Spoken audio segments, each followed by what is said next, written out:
Hi, my name is Bailee, and I'm going to be doing my presentation on Arrested Development. So it aired from 2003 to 2019, but I'm going to be focusing more on its airtime in the 2000s. So starting with historical context, the 2000s are known as the decades of distribution.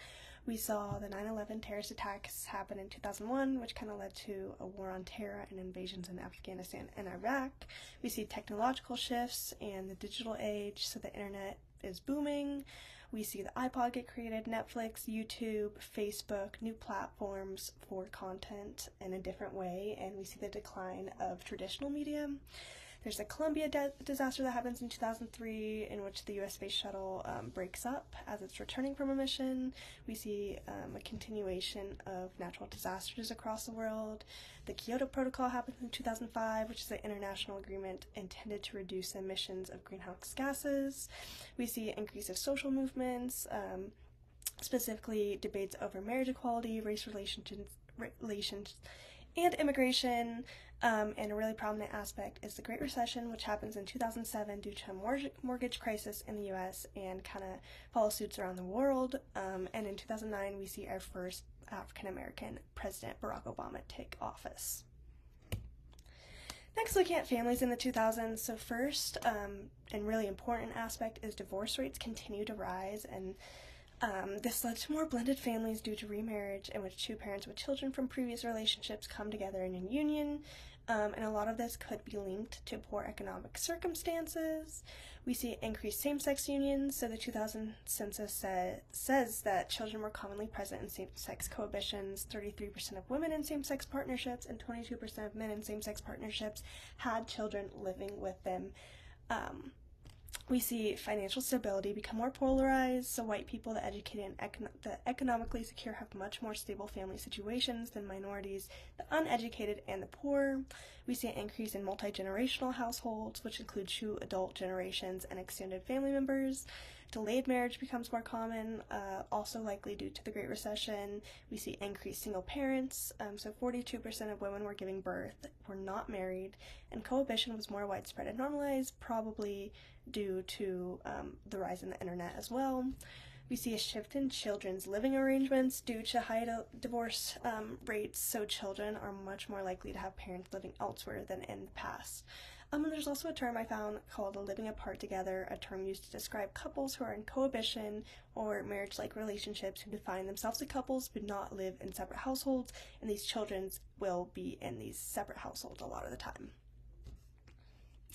Okay, next, looking at Arrested Development. It's a critically acclaimed sitcom that follows the eccentric Bluth family, a once extremely wealthy family whose fortunes have taken a drastic turn after George, the father, gets arrested for fraud and white-collar crimes.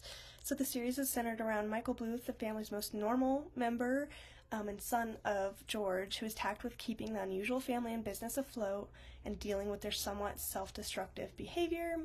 I feel like it's a show more centered around characters than it is driven by plot. The series has been praised for its sharp satire of American culture and its exploration of family dysfunction.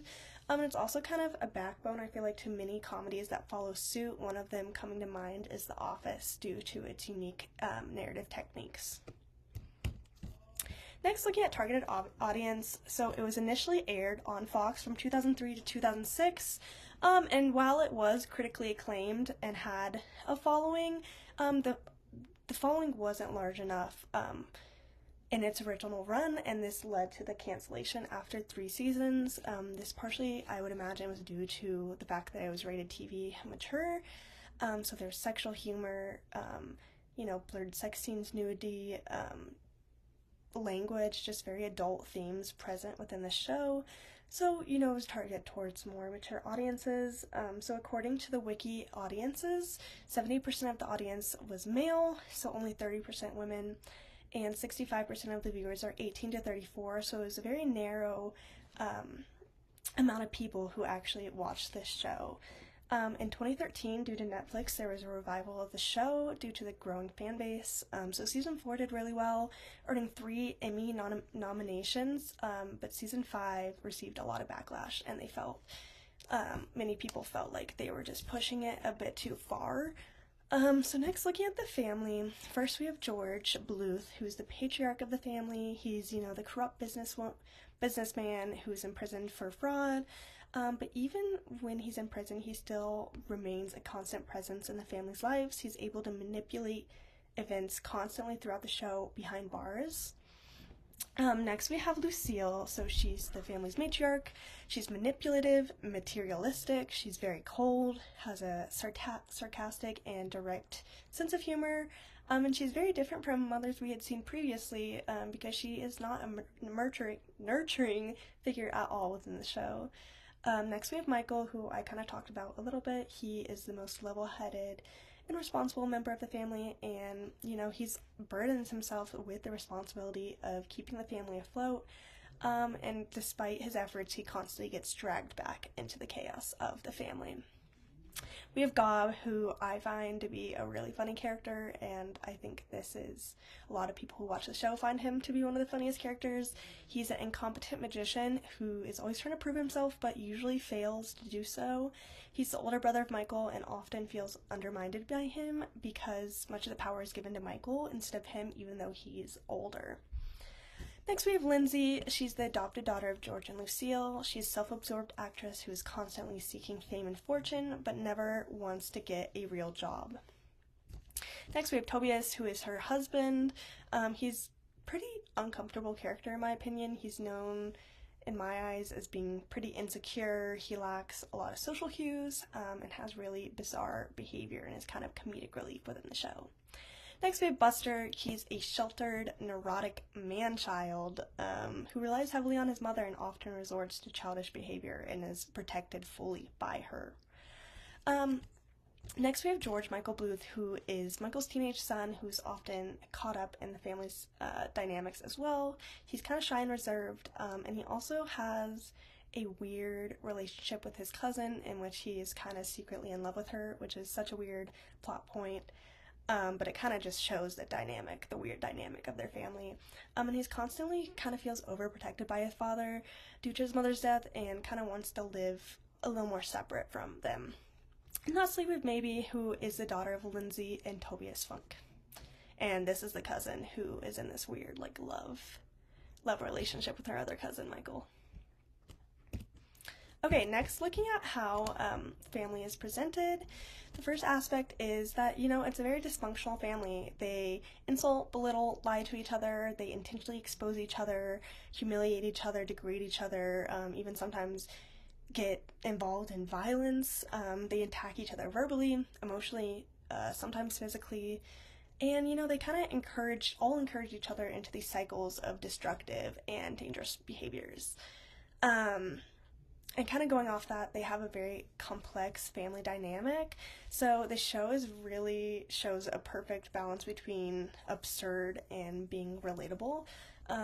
So all of the characters have a very, very prominent self-interest and manipulation that kind of overshadows genuine care and affection towards each other.